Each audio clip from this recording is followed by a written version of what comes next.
అనకాపల్లి జిల్లా నక్కపల్లిలో మీడియాతో మాట్లాడిన హోంమంత్రి అనిత 16 రోజులుగా రాజయ్యపేట గ్రామంలో బల్క్ డ్రగ్ కోసం ధర్నా చేస్తున్నారు. నన్ను రాజయ్యపేట గ్రామం రావాలని గ్రామస్తులు కోరారు. అసెంబ్లీ సమావేశాలైన వెంటనే వస్తానని చెప్పాను. ఒకరోజు ముందుగానే రాజయ్యపేట వచ్చాను. బయట నుండి వచ్చిన వ్యక్తులు కూడా వచ్చారు.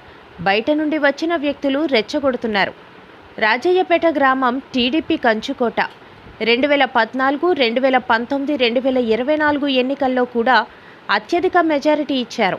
2024 ఫిబ్రవరిలో వైసీపీ ప్రభుత్వం వర్చువల్గా శంకుస్థాపన చేశారు. అప్పటి వైసీపీ నాయకులు పాలాభిషేకాలు చేశారు. ఎన్డీఏ ప్రభుత్వంలో మోదీ విశాఖలో మరలా శంకుస్థాపన చేశారు. హెటిరో కంపెనీ వలన రాజయ్యపేట గ్రామస్తులు చాలా ఇబ్బంది పడుతున్నారు. రాజయ్యపేట గ్రామస్తులు అన్ని పార్టీల నాయకులు ప్రజలతో ఒక కమిటీ ఏర్పాటు చేయాలని చెప్పాను. వెళ్తే వాళ్ళకి మనకి ఎల్ఈడి లైట్స్ గానీ మళ్ళా జియో ట్యాకింగ్ కి సంబంధించి వాళ్ళకి వే తెలియడానికి కూడా జియో ట్యాకింగ్ సంబంధించిన మిషన్స్ గానీ ఇవన్నీ ఇచ్చింది గవర్నమెంట్. అప్పుడు తెలుగుదేశం పార్టీ గవర్నమెంట్, ఇప్పుడు ఎన్డీఏ గవర్నమెంట్. మీకు ఆ రోజు కూడా చాలా మంది మత్స్యకారులకి తొందరగా వాళ్ళు శక్తిని కోల్పోతారు సముద్రం మీదకి వెళ్తే అంటే వాళ్ళకి 50 సంవత్సరాలకే పెన్షన్ ఇచ్చిన ఘనత కూడా గౌరవ ముఖ్యమంత్రి చంద్రబాబు నాయుడు గారికి. అంటే మేము ఎందుకు ఇవన్నీ చెప్తున్నాం అంటే ఒక మత్స్యకారుల మీద మాకు గౌరవం ఉంది. మత్స్యకారులు అనేసరికి వాళ్ళకి కంపల్సరిగా మంచి చేయాలని తపనుంది. ఈ రోజు గవర్నమెంట్ కూడా దానికి చిత్తశుద్ధితో పనిచేస్తాము. మీకు ఒకటే ఉదాహరణ, మొన్న రీసెంట్ గా మనకి పిఠాపురం మన పవన్ కళ్యాణ్ గారి కాన్స్టిట్యున్సీలో ఉప్పాడ గ్రామస్తులు ఇలాగే రోడ్డు మీదకి వస్తే పవన్ కళ్యాణ్ గారే సాక్షాత్ ఉప ముఖ్యమంత్రి గారు బయటకు వచ్చి నేను ఒకసారి నాకు కొంచెం ఫీవర్ నేను వచ్చి మాట్లాడతానంటే ఆ రోజు అందరూ కూడా సహకరించారు. ఈ రోజు కూడా రాజయ్యపేట గ్రామస్తుల వరకు అందరూ సహకరిస్తారు. రాజయ్యపేట గ్రామస్తులు చాలా మంచివారు. వాళ్ళని బయట నుంచి వచ్చిన వాళ్ళు కొంతమంది రెచ్చగొట్టే ధోరణిలో వ్యవహరిస్తున్నారు. నేను అది కూడా మిమ్మల్ని చాలా హంబుల్ గా రిక్వెస్ట్ చేస్తున్నా, వద్దు అలాంటి పనులు. మీ స్వార్థానికో మీ రాజకీయాలు చేయాలంటే చాలా ప్లాట్ఫామ్స్ ఉన్నాయి. అంతేగాని అమాయకులైన రాజయ్యపేట గ్రామస్తులతో అటువంటి రాజకీయాలు చెయ్యొద్దనే నేను చెప్తున్నాను. నేను చాలా క్లియర్ గా ఈరోజు కన్విన్స్ చేసుకున్నాను. వాళ్ళు చాలా ఫెరోషియస్ గా ఉన్నారు, చాలా కోపంలో ఉన్నారు. అయినా ఈ రోజు నా మాట విని ఈ రోజు నేను ఎక్కడి నుంచో పారిపోయి రావాల్సిన అవసరం లేదు. నేను వేరే వెహికల్ తీసుకొచ్చి 5 నిమిషాల పని పోలీస్ డిపార్ట్మెంట్ వాళ్ళకి నన్ను వేరే వెహికల్ తీసుకొచ్చి వేరే రూట్ తీసుకెళ్ళడానికి. కానీ నేను వద్దన్నా, వద్దు, నా గ్రామం ఇది, నాకు ఓట్లేసిన ప్రజలు, నేను వాళ్ళ కుటుంబ సభ్యురాలని, నేనెందుకు భయపడాలి, నేనెందుకు బ్యాక్ స్టెప్ వేయాలి? ఒకవేళ మాట అంటే నా తల్లిదండ్రులు మాట అన్నారు అనుకుంటా, పడతా, ప్రాబ్లం ఏమీ లేదు. వాళ్ళ కోపం కొద్దో, వాళ్ళ కడుపు మంట కొద్దో, వాళ్ళు ఏదైనా వాళ్ళ గ్రామం ఏదైనా అవుతాదనో, వాళ్ళ ప్రాణాలు పోతాయనో, వాళ్ళకి కాలుష్య ఒత్తిడి పెరుగుతాదనో కంపల్సరిగా వాళ్ళు బాధపడడంలో తప్పులేదు. ఆ తప్పులేని సమయంలో నన్ను ఒక మాట మాట్లాడినా నేను పడ్డానికి కూడా సిద్ధంగానే ఉన్నా. అందువల్లే పోలీసులు కూడా సంథింగ్ మా వాళ్ళని కొట్టారు, కొంచెం ఆ తోపులాట్లో కొట్టారంటే పోలీసుల తరఫున కూడా నేను క్షమాపణ చెప్తున్నానని చెప్పి నేను హోమ్ మినిస్టర్ స్థాయిలో ఉన్నా. ఒక పాయకరావుపేట నియోజకవర్గం ముందు హోమ్ మినిస్టర్ కన్నా ముందు పాయకరావుపేట నియోజకవర్గం ఎమ్మెల్యేని కాబట్టి, వాళ్ళ కుటుంబంలో ఒక సభ్యురాలని కాబట్టి నేను కూడా క్షమాపణ కోరాను. ఒకటి మాత్రం నిజమండి, నేను మత్స్యకారుల విషయంలో ఈ గవర్నమెంట్ ఎప్పుడు కూడా చిత్తశుద్ధితో పనిచేస్తాను. ఈ రోజుకి కూడా నేను వాళ్ళందరినీ కూడా ఒకసారి నేను మళ్ళా మాట్లాడతాను. నాకేమి భయం లేదు, నాకేమి అనుమానం లేదు. వాళ్ళు నా మాట అర్థం చేసుకోగలరు. దయచేసి మళ్ళీ కోరుతున్నాను, బయట నుంచి వచ్చిన ప్రజలు వాళ్ళని రెచ్చగొట్టమాకండి. వాళ్ళు తెలివైన వాళ్ళే, వాళ్ళకి కావలసిన వాళ్ళు రేపు పొద్దున మీరు రెచ్చగొట్టి బయటకు వెళ్ళిపోతే ఇబ్బందులు పడి మళ్ళా వాళ్ళు అనవసరంగా బతుకు తెరువు పోగొట్టుకునే పరిస్థితులు కూడా చాలా మట్టుకు వీళ్ళు చెప్పిన దానికి ఒక 5 మంది వస్తే కూర్చుంటే నేను తీసుకెళ్లే పరిస్థితి నుంచి రోజు కూడా వేట మానేసుకొని ఈ రోజు సెంటర్లో కూర్చొని వాళ్ళ జీవనోపాధి కూడా కోల్పోతున్నారు. దయచేసి నేను నా ఆశయం ఒకటే, రకం బొగ్గు మీ అన్యాయాలు కావచ్చు, మీరు కావచ్చు, నాసి రకమైనటువంటి బొగ్గును సరఫరా చేయడం వల్లే అక్కడ ఉత్పత్తి తగ్గిపోయింది. మీరు ఎప్పుడైతే పీపీటీలు రద్దు చేశారో, ఈ రద్దు చేయడం వల్ల కూడా డిమాండ్ ఎక్కువ పెరగటం, అప్పుడు 14-19లో మా ప్రభుత్వ హయాంలో సోలారు, విండ్ అనేది మనకు దేశంలోనే మొదటి స్థానంలో ఉంటే మీ అనాలోచిత నిర్ణయాల వల్ల మీరు అధిక మొత్తంలో పెద్ద ఎత్తున విద్యుత్ కొనుగోలు చేయడం జరిగింది. ఈ భారాన్ని మొత్తం ప్రజల ఎత్తున ఉద్దేశం వెళ్ళిపోయారు. ఇంకో విచిత్రం ఏంటంటే కోవిడ్ వచ్చింది, విద్యుత్ వాడకం తగ్గింది. మీ నిర్లక్ష్యం ఫలితంగా 23, 24 ఇదంతా కూడా మీరు 20 నుంచి విపరీతంగా తగినంత పవర్ విద్యుత్ ఉత్పత్తి చేయలేక బయట నుంచి ఇష్టానుసారంగా మీ సొంతం అన్నట్టుగా మీ కమిషన్లు తీసుకున్నారు, ఏం చేసుకున్నారు, కానీ అత్యధికంగా ఎక్కువ రేట్లు కొనుగోలు చేశారు. మీ పాపాన్ని కూడా తర్వాత వచ్చినటువంటి మేము కొనసాగించాల్సిన పరిస్థితి చేశారు. ఎందుకంటే మీరు ముందంతా పెంపకుండా ఈఆర్సీకి రెగ్యులేటరీ కమిటీ మీరు పంపించకుండా వాటిని పీపీఎల్ గురించి ట్రూ ఆఫ్ ఛార్జీల గురించి ఎన్నికల ముందు పంపిస్తే వాటిని అమలు చేయడం జరిగింది. దానికోసం మధ్యలో రేట్లు పెంచుతారని చెప్పి ఒక తప్పుడు ప్రచారాన్ని మీ పత్రిక ద్వారా మీరు పంపించి లేనిపోని ప్రజలు ఒక అయోమయాన్ని కూడా కలగజేశారు. మీకు చేసేది తక్కువ, అసత్యాలు ప్రచారం చేసుకోవడం ఎక్కువ, ఈ విధంగా చేసి మా మీద నింద వేశారు. అయినప్పటికీ కూడాను మేము ఇచ్చిన మాట ప్రకారం విద్యుత్ ఛార్జీలు పెంచబోము, అవసరమైతే తగ్గిస్తామనే మాట కట్టుబడి ఈ రోజున 13 పైసల రూపాయల యూనిట్ తగ్గిస్తున్నాం. దీనివల్ల ప్రజలకి కానీ విద్యుత్ సంస్థలకు కానీ ఆర్థికంగా మనకి సాలినా మనకి 900 కోట్ల రూపాయల పైన మనకి లబ్ధి చేకూరేటువంటి పరిస్థితులు ఉన్నాయి. ఇంకో విషయం చెప్తున్నామంటే, మీరు మన ప్రభుత్వం వచ్చిన తర్వాత ఎస్సీ ఎస్టీలకి ఇంతకుముందు ఇచ్చినటువంటి సబ్సిడీతో పాటు బార్బర్ సెలూన్స్కి దగ్గర సబ్సిడీ ఇచ్చాం. అదేవిధంగా వేవర్స్కి వర్కింగ్ షెడ్స్కి కూడా సబ్సిడీలు ఇవ్వడం జరిగింది. ఆక్వాకి మనం ₹50 మనం యూనిట్ ఇవ్వడం కూడా జరుగుతూ ఉంది. ఎందుకంటే ఇవన్నీ కూడా మా ప్రభుత్వంలో ఇబ్బందులు ఉన్నప్పటికీ కూడాను విద్యుత్ సంస్కరణలు అందించాలి, ప్రజలకి లబ్ధి చేయాలనే విధంగా మా ముందు తీసుకొని పోవడం జరిగింది. ఇంకొకటి 17% ఉన్నటువంటి మీరు షార్ట్ టర్మ్ పవర్ కొనుగోలు మీరు 17% నుంచి ఉన్న దాన్ని ఈరోజు మేము 6.8% వరకు తగ్గించడం జరిగింది. దాంతోపాటు నాణ్యమైనటువంటి విద్యుత్తుని రెగ్యులర్గా అందించే విధంగా మేము చర్యలు తీసుకుంటా ఉన్నాం. చీకట్లని 2014లో ఒకసారి గుర్తుపెట్టుకోవాలి. ఉమ్మడి రాష్ట్రంలో ఈ రాష్ట్రం విభజన తర్వాత చీకట్లలో ఉన్నాం. దాదాపు పెట్టారు, ఇచ్చింది కేవలం 8,290 కోట్లు. ఎంత దారుణంగా విద్యార్థుల్ని మోసం చేస్తున్నారు ఈ రాష్ట్ర ప్రజలు అర్థం చేసుకోవాల్సిన అవసరం ఉంది. అలాగే మరో మంచి పథకం ఆడబిడ్డనిది. 18 సంవత్సరాలు దాటి 60 సంవత్సరాల లోపు ఉన్న మహిళలకు నెలకి 1,500, ఏడాదికి 18,000 చొప్పున వాళ్ళ అకౌంట్లో వేస్తానని చెప్పారు. రామానాయుడు గారు లాంటి వాళ్ళైతే ఇంటింటికి వెళ్ళి నీకు 18,000, నీకు 18,000, నీకు 18,000 అని చెప్పి కనిపించిన ప్రతి మహిళకు కూడా ఆశ పెట్టిన పరిస్థితి రాష్ట్ర ప్రజలందరూ చూశారు. ఈరోజు వాళ్ళని అడుగుతూ ఉంటే ఉలకట్లేదు పలకట్లేదంట. ఎంత దారుణంగా వీళ్ళు వ్యవహరిస్తున్నారో అర్థం చేసుకోవచ్చు. అలాగే తీసుకుంటే ఈ ఆడబిడ్డ నిధి ద్వారా అర్హులైన వారు 2,07,00,000 మంది ఉన్నారు. నెలకి 3,000 కోట్లు ఖర్చు అవుతుంది, ఏడాదికి 37,313 కోట్లు ఖర్చు అవుతుంది.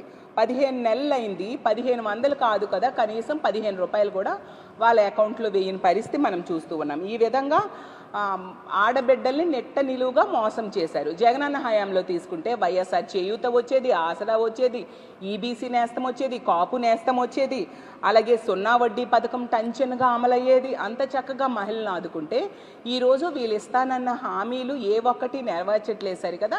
ఇప్పుడు 0 వడ్డీని కూడా తీసేసే పరిస్థితి కనిపించడం నిజంగా చాలా దారుణమని తెలియజేస్తూ ఉన్నాను. ఈ రోజుకి 15 నెలలుగా తీసుకుంటే 22,500 రూపాయల చొప్పున ప్రతి ఆడబిడ్డకు వీళ్ళు బాకీ పడిన పరిస్థితి ఈ రాష్ట్ర ప్రజలందరూ కూడా గమనిస్తూ ఉన్నారు. ఇంకా పెన్షన్స్ విషయం తీసుకుంటే గత 15 నెలల్లో ఒక్క వృద్ధులకు కూడా ఒక్క కొంత పెన్షన్ కూడా ఇవ్వని పరిస్థితి మనం చూస్తూ ఉన్నాము. పెన్షన్స్ సంఖ్య రోజు రోజుకు కూడా తగ్గిపోతూ ఉంది. అంటే ఉన్న పెన్షన్స్ను కూడా వీళ్ళు తీసేస్తూ ఉన్నారు, కొత్త పెన్షన్స్ ఇవ్వని పరిస్థితి మనం చూస్తూ ఉన్నాము. అలాగే 50 ఏళ్ళు పైబడిన బీసీ, ఎస్సీ, ఎస్టీ, మైనారిటీ మహిళలకు 4,000 నెలకి చొప్పున ఇస్తామని చెప్పారు. అదేమైనా హామీ అమలు చేశారా అంటే అది కూడా 15 నెలలైనా అమలు చేయలేదు. అందుకే ఈ రాష్ట్ర ప్రజలందరూ అడుగుతూ ఉన్నారు, అది ఎప్పుడు మీరు అమలు చేస్తారు అని కూటమి ప్రభుత్వంలో పెద్దలకి, ముఖ్యంగా ముఖ్యమంత్రి గారికి మేము అడుగుతూ ఉన్నాము. అలాగే దీపం పథకం తీసుకుంటే ఏడాదికి 3 సిలిండర్లు అని చెప్పారు. మొదటి ఏడాది 2 సిలిండర్లు ఎగనామం పెట్టారు. 2వ ఏడాది తీసుకుంటే ఇప్పుడు 2వ విడతలో సిలిండర్ ఇస్తూ ఉండే పరిస్థితి. అందులో 64 లక్షల మంది లబ్ధిదారులు ఇప్పటికి బుక్ చేసుకుంటే అందులో కూడా వాళ్ళకి ఇవ్వాల్సిన సబ్సిడీ 300 కోట్లు ఎగనామం పెట్టి వాళ్ళ అకౌంట్స్లో ఈ రోజు కూడా డబ్బులు పడని పరిస్థితి. ఎంతో ఇబ్బందులు పడుతున్నారు. వీటన్నిటి బదులు వాళ్ళు ఎల్పిజి గ్యాస్ సిలిండర్స్ 1,59,00,000 మంది లబ్ధిదారులు ఉన్నారని కేంద్ర ప్రభుత్వమే చెప్పింది. వాళ్ళ అకౌంట్లో 3 సిలిండర్లకు సరిపోయిన డబ్బులు డైరెక్ట్గా వేసేస్తే ఈ బాధలు ప్రజలకు ఉండవు కదా అని నేను అడుగుతూ ఉన్నాను. అదే కాకుండా 1,59,00,000 మంది ఎల్పిజి గ్యాస్ హోల్డర్స్ ఉంటే వీళ్ళు ఇస్తున్నది 1,04,00,000 మందికి మాత్రమే. అంటే అక్కడ 55 లక్షల మంది లబ్ధిదారులకి వీళ్ళు దీపం పథకం ఎగనామం పెట్టిన పరిస్థితి ప్రజలందరూ కూడా గమనిస్తూ ఉన్నారు. ఖచ్చితంగా ఈ 1,59,00,000 మందికి కూడా ఏడాదికి 3 సిలిండర్లు ఇవ్వాల్సిన అవసరం ఉందని మేము డిమాండ్ చేస్తూ ఉన్నాము. అలాగే తీసుకుంటే పెళ్లి కానుక చేపట్టినటువంటి ఎలివేటెడ్ క్యూ కాంప్లెక్స్ కూడా 5 నెలల్లో పూర్తవుతుంది. మొన్నే కొత్తగా ట్రస్ట్ బోర్డు కూడా వేసాం. మళ్ళీ మనందరం కూడా తొందరలో 2027లో గోదావరి పుష్కరాలు వస్తున్నాయి. 2028 కృష్ణమ్మ పుష్కరాలు వస్తున్నాయి. ఈ 2 పుష్కరాలు కూడా ఘనంగా చేసుకుని ఒక పక్క దేవతల్ని దేవుళ్ళని ఆరాధించడమే కాకుండా ప్రకృతిని కూడా ఆరాధిస్తూ ముందుకు పోయే సాంప్రదాయం మంది. ఆ సాంప్రదాయానికి శ్రీకారం చుడుతూ అన్ని విధాల మనం ఆనందంగా ఉండాలంటే దేవతల దేవుళ్ళ యొక్క ఆశీర్వాదాలు కావాలి. ఎప్పుడు కూడా దుర్గమ్మను మనం ఒకటే కోరుకుంటాం, దుష్ట శక్తుల్ని అంతం చేసి అందరినీ కాపాడే తల్లి శక్తిపీఠం, శక్తివంతమైన తల్లి దుర్గమ్మ తల్లి. ఆ తల్లిని ఒకటే కోరుకున్నాం.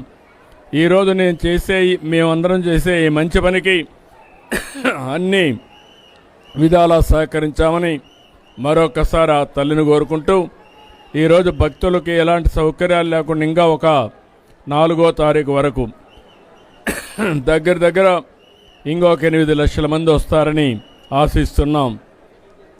మొట్టమొదటిసారిగా విజయవాడ ఫెస్టివల్స్ కూడా దీంతో కలిపి చేస్తున్నారు. ఒకప్పుడు దసరా ఉత్సవాలంటే కలకత్తా గుర్తొచ్చేది, లేకపోతే మైసూరు గుర్తొచ్చేది.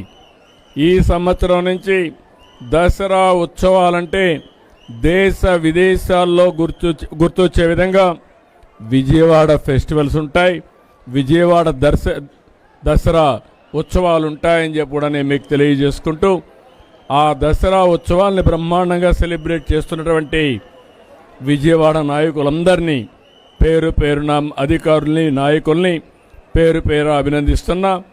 వాళ్ళందరికీ కూడా దుర్గమ్మ తల్లి సహకరించి సుజావుగా జరపడానికి అన్ని విధాల ఆశీర్వదించవలసిందిగా కోరుకుంటూ అందరికీ నమస్కారాలు. జై హింద్.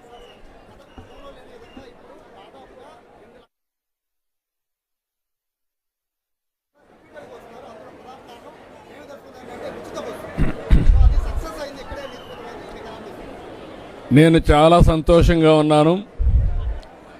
స్త్రీ శక్తి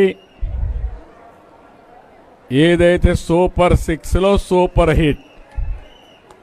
ఈరోజు రాష్ట్రం మొత్తం మీరు చూస్తే ఏ పండుగలు వచ్చినా, ఏ దేవుళ్ళ ఉత్సవాలు వచ్చినా, బ్రహ్మోత్సవం వచ్చినా, లేకపోతే దుర్గమ్మ తల్లి దసరా వచ్చినా ఎక్కువ మంది మహిళలు వస్తున్నారు. దానికి కారణం ఫ్రీ బస్సు. ఆంధ్రప్రదేశ్ అసెంబ్లీ ఎంత అధ్వానంగా తయారైందో ఛీ అనిపిస్తుంది. లక్షల కోట్లు ఖర్చు పెట్టి అప్పులు చేసి అసెంబ్లీలు నడుపుతూ ఎమ్మెల్యేలు ఎంపీలు 1000 కోట్లు సంపాదించుకుంటూ రైతుల కొరకు గాని, నిరుద్యోగుల కొరకు గాని, స్టీల్ ప్లాంట్ కొరకు గాని, ప్రత్యేక హోదా కొరకు గాని నేను ఫైట్ చేస్తున్న ఒక్క ఎమ్మెల్యే గాని ఒక్క ఎంపీ గాని మద్దతు ఇవ్వడం లేదు. సరికదా ఇప్పుడు అసెంబ్లీలో టైం ఏం చేస్తున్నారు వాళ్ళు? ఆ కామినేని బీజేపీ ఎమ్మెల్యే అంట శ్రీనివాసరావు, ఆయన నిలబడి జగన్మోహన్ రెడ్డి సైకో అని ఆయన ఏదో అనేశాడు. అందరూ తిడితే ఇప్పుడు సారీ అంటాడు. మరి ఈ బాలకృష్ణ అయితే ఇంకా అధ్వానంగా ఆ ఎన్టీ రామారావు గారికి ఎంత చెడ్డ పేరు ఇలాంటి వాళ్ళు పుట్టడం, తాగేసి వచ్చాడని చాలా మంది అంటున్నారు. ఒక తోటి యాక్టర్ అయిన చిరంజీవిని ఇంత ఘోరంగా తిట్టడం రైట్ కాదు కదా. పాలసీ మీద నేను కూడా మాట్లాడతాను. ఇప్పుడు పవన్ కళ్యాణ్కి జ్వరం వచ్చేసింది అది దెబ్బకి. మరి నిజంగా జ్వరం వచ్చిందో ఈ తట్టుకోలేక తప్పించుకున్నాడు. ఎందుకంటే చంద్రబాబు నాయుడు కొరకు రోడ్ల మీద పడుకొని ఒక్క ఓటు చీల్చకూడదు, జగనే నా శత్రు అంటే అన్నయ్యను తగట్టు పెడతా, ఒక అన్నయ్యకి ఎమ్మెల్సీ తీసుకుంటా, ఒక మంత్రి పదవి తీసుకుంటా. ప్రజల సమస్యలు గాని పట్టించుకోరు మీరెవరును. ప్రజలకు కూడా బుద్ధి లేదు. ఒకసారి ఆలోచించండి. ఇలాంటి దొంగలకి, గజ దొంగలకి, దుష్టులకి, దుర్మార్గులకి, నీచులకి, అసహ్యులకి మరలా మీరు ఓటేస్తే మీకు సిగ్గులేదు. నేను చెప్తున్నాను, మార్పు రావాలి. ఆ మార్పు మనమే తేవాలి. ఫైట్ ఇద్దాం. ఈ వీడియో వారిని చిత్తుగా ఓడించినంత వరకు అందరూ వైరల్ చేయండి. Thank you very much.